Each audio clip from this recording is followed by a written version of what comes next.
everybody, I'm Dr. Laina. I'm Dr. Jamie.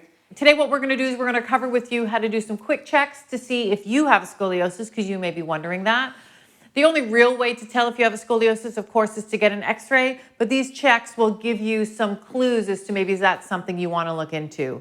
I'm a chiropractor who's been practicing 27 years, as is Dr. Neely, 28 years actually. He's a little bit older than I am. And I specialize in posture and scoliosis, and I happen to have a scoliosis of my own. So I'll show you some of how that presents in my body.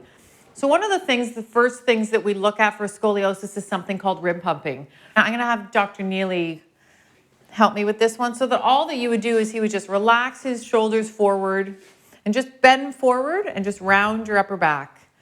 So if Dr. Neely had rib humping, looking down the center of his spine, he doesn't have a scoliosis, so he doesn't have rib humping, but I would see one side would sit higher than the other side. And that's really one of the telltale signs that you have a scoliosis. You can come on back up. But we're seeing a lot of this mimicked in people who are just using their mouse with one arm and they're creating a muscle imbalance.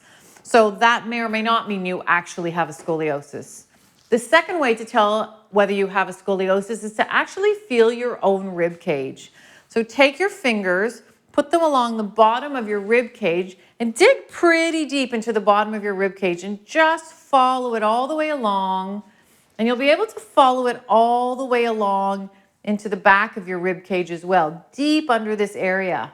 And if you have a scoliosis, what you're going to notice is that one side, because of the way my curve is, this side is far more tender when I push deeply in through this area than this side, because it's always under a little bit of contraction. The third way to tell whether you have a scoliosis is to simply just to rest your hands on your hips. So you'll notice when Dr. Neely rests his hands on your hips, I'll have you turn this way, they're quite even. Whereas when I rest my hands on my hips, you can see that one of my hips is quite a bit higher than the other. And again, that's a pretty telltale sign that you have a scoliosis. That can also show up that you notice that one of your pant legs is always a little bit longer than the other.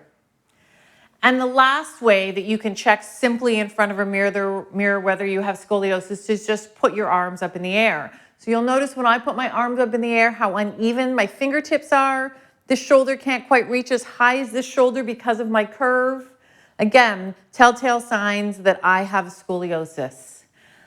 One last thing to share with everybody is that if you're using your shoulder height as a sign as to whether you have scoliosis, one of your shoulders is a little lower than the other, that's not a very accurate way to tell if you have a scoliosis.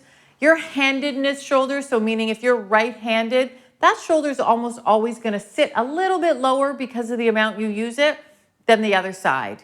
So just because one of your shoulders is slightly lower than the other one, there's always a little bit of difference between them, even in people without a scoliosis. So I hope that was helpful to you. If you think you have a scoliosis or you have symptoms like tensions building repeatedly that you think may be due to a scoliosis, please give us a call. We can help determine whether you do by getting you an x-ray, or if you're not in town, call your local chiropractor. If you like this video, we'd really appreciate it if you click the like button below and subscribe to our channel. Let us know if there's any other way we can help.